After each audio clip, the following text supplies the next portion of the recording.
If you've thought about entering into a surrogacy arrangement, one of the big questions that you probably had is, well, what happens if the surrogate wants to get an abortion?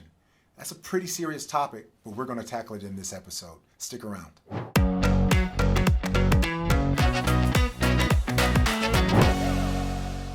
What's up? I'm Corlandos Scott, and I'm a surrogacy attorney based in Los Angeles. So that means that my entire practice revolves around helping people grow their families through assisted reproductive technologies like surrogacy.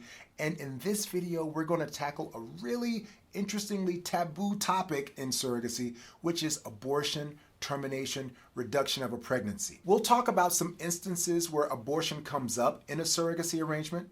We'll talk about who has the right to decide whether or not to abort or reduce. And we'll also talk about what happens if a surrogate wants an abortion and the intended parents disagree.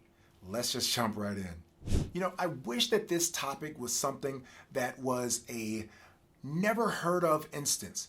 But unfortunately, typically when you hear about surrogacy cases in the news or in tabloids, it's typically because there's something going on with the ability or the idea of abortion, termination, or reduction of the pregnancy. This is one of the most salacious topics in surrogacy, and it's that way because many people gloss over this topic when they are entering into their surrogacy arrangement. But we're not going to let that be you, because we're going to explore the different sides of this issue and make sure that you're well versed, and when you go into your surrogacy arrangement, you're tackling it head first. So you may be wondering, what if during the contract negotiation, the surrogate agrees to reduce or abort the pregnancy according to my terms, and after certain conditions are met, and based on the terms that we set up, she signs the contract, she notarizes the contract, and then that anticipated scenario happens, and she changes her mind.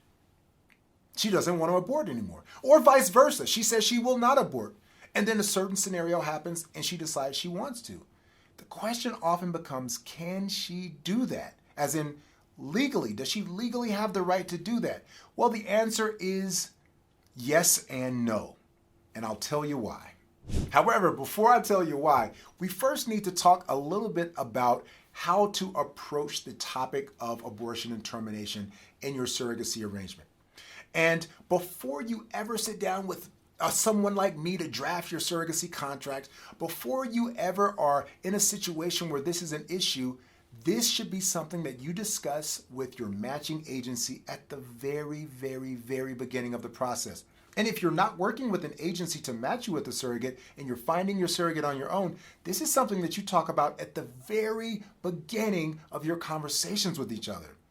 This should be one of the most important matching criteria that exists. When we talk about matching with a surrogate, we're talking about actually seeing eye to eye on every important issue that could possibly arise throughout the entire journey from idea or dream to delivery day. And clearly, abortion is one of those big ticket items. So when you match with your surrogate, you need to make sure that whatever your opinion or whatever you come down on the issue of abortion and termination, that's not important to me for the purpose of this conversation. What is important to me is that whatever you feel, your surrogate feels the exact same way. You need to be a match with your surrogate when it comes to this issue. Otherwise, you put yourself in a position where you two won't see eye to eye. So in addition to matching with the surrogate who shares the same philosophy that you do with regards to abortion, you need to make sure that this is something that is ironed out in the contract. And I know you're wondering, well, Corlandos, what if she breaks the contract? Well, we'll get to that. But first of all, we need to make sure that it's in there. We need to make sure that it's clear. We need to make sure that it is reviewed and that she has the opportunity to consult with her attorney about those specific terms. This is not a part that you want to gloss over. Again, we want to make sure that we have absolutely no question marks. Many times, people are really excited to get the process started and they don't want any kind of sticking point, so they just go along to get along until they get the contract signed and reality hits when something actually happens. This is not going to be you, because you are going to make sure you address this very clearly in all your conversations leading up to the match, in the matching process, and in the terms of your contract. Another point at which this should be addressed is when the surrogate is undergoing her psychological evaluation or her psychological screening. We want to make sure that she's spoken with a mental health professional about this issue. This is a very, very serious issue that has dramatic effects psychologically, emotionally, and physically. So we want to make sure that we respect that, understand that, and address that with a mental health professional who's qualified to walk her through the nuances of thinking through this prior to this even being a thing that can happen. And this is also something that could be good for you to speak with a mental health professional about as well as the intended parents.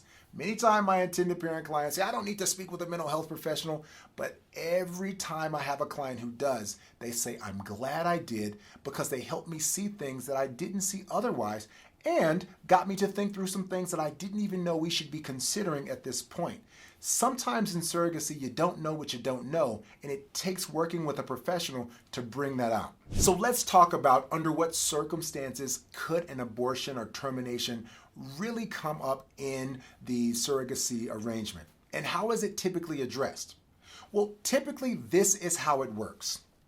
In a typical surrogacy arrangement, we want to make sure that we protect two things. We want to make sure, number one, that we protect the surrogate, her life, and her health, recognizing the sacrifice she's making to carry a fetus for someone else.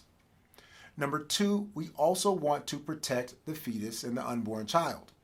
So the question becomes, what do we do when there is a potential conflict between these two goals? Well, it typically plays out like this. First and foremost, the primary concern will be the surrogate. And contracts and agreements are typically reflective of this kind of language. If there's ever a time where the surrogate's life or health is imminently threatened, where she is in danger, then she has the right to make the decision exclusively of whether to abort or reduce in order to protect her life and health. Now, of course, this has to be a scenario where we have a clear medical diagnosis from a physician. It's not just she woke up one day and had a headache and thought that that was the solution. No, this has to be something that is verified by a medical physician. But in the instance where she's in danger, she gets to make the call. On the flip side of the coin, the typical situation is if there's an issue where the child or the fetus has been determined to have some kind of abnormality, genetic, chromosomal, physiological abnormality or issue, and there is absolutely no danger to the surrogate, it's only a medical issue concerning the child, then the intended parents get the right to make the call, and the surrogate will agree to cooperate with whatever that call is, recognizing that the intended parents will be the ones who are left to deal with the child who could be born with these abnormalities. Now, I say typical because it's just that, it's typical. It doesn't necessarily mean that that is the way that every single surrogacy contract will play out, because everyone's different. You're different from the person next to you, and no one can make you choose to accept terms that you don't want to accept. So I've had clients both on the parent side of things and the surrogate side of things that had drastically different terms to what I just said. I've had people put clauses in the contract that says if there's going to be an abortion, it must happen by this date. I will not abort after X amount of weeks. I've had people talk about what types of sicknesses or illnesses or genetic abnormalities are you willing to abort or reduce for, and which ones are you not.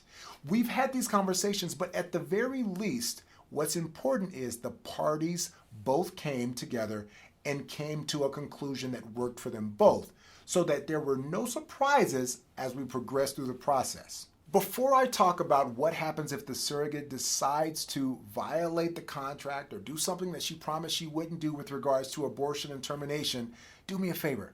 Go smash that like button. Go click it I was going to say click it 2 or 3 times, but I don't know, that might unclick the like. So just one big, huge, humongous click on the like button.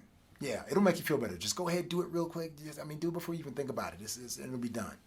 Yeah, and while you're down there, go ahead, click the subscribe button. That way you won't miss any of my videos that come out. All right, let's talk about what happens if the surrogate decides to veer from her promise. Remember earlier when I said, can she legally do that? And I said the answer is yes and no. Well, here's why I said yes and no. There's a court case that went to the Supreme Court and is pretty popular, and the name of the case is Roe versus Wade. Now, in Roe versus Wade, the big takeaway is a woman has the right to make a decision over what to do with her body. So, with Roe versus Wade, women have the right to decide whether to have an abortion. So, because of Roe versus Wade, you cannot drag your surrogate into a clinic and make her have an abortion. You cannot drag her out of a clinic and keep her from having an abortion. So the terms in a surrogacy contract that address what the surrogate will do or won't do with regards to abortion, some people say, hey, those are unenforceable because I can't make her abide by those terms. That's true. You can't make her have an abortion or keep her from having an abortion just because the terms of the contract say that. And that's where we get to an idea in law called specific performance. So we have to think about the difference between breaching your promise, breaking your promise, breaching the terms of the contract, and specific performance. Specific performance says that I can make someone abide by the terms of the contract. I can force them to honor their word in the contract. Well, you're not going to get specific performance, especially where it comes down to an abortion or a refusal to abort. So you can think of it like this. If you paid me to come paint your house, and I said, you know what, I'll show up on Tuesday and I'll paint that house. You need to send me $1,000 in advance. You send me the $1,000, Tuesday rolls around, I don't paint your house. Well, unfortunately for you, you can't come and handcuff me and tie me in chains and tape a paintbrush to my hand and drag me to your house because, according to the Constitution, you can't force someone to labor for you. So you can't really make me perform specifically as I said I would. So you can't get specific performance. However, we signed a contract. I made you a promise that I would do something. You relied on that promise to your detriment. So even though you can't make me specifically perform, you can sue me for breaking my promise. Does that make sense? It's a similar idea in surrogacy. I can't make that surrogate specifically perform. I can't make her have an abortion, or I can't keep her from having an abortion if that's what she wants to do. But if she breaks the promise that she made, and the promise that she made in the contract was that she would honor these wishes under these circumstances, then she can be held liable for breaking her promise or breaching the agreement. So that's why I say yes and no. Yes, she legally can do what she wants to do. You can't make her have an abortion. But no, she can't get away with it in the sense that she will be liable for breaking that promise. So if you're thinking about going through the surrogacy process and you're wondering, what in the world is this thing? How do I handle it? What's the best practices? Well, I have something for you. It's called my Surrogacy Secrets Seminar. Just click the link below and it'll take you to the Surrogacy Secrets Seminar where you'll learn all the things you need to know in order to do a successful surrogacy process without losing sleep, time, or money. I'll even walk you through some case studies of former clients of mine. We'll see what they did right, we'll see what they did wrong, and it'll help you be better for it. So just click the link below. It's my free gift to you. See you there.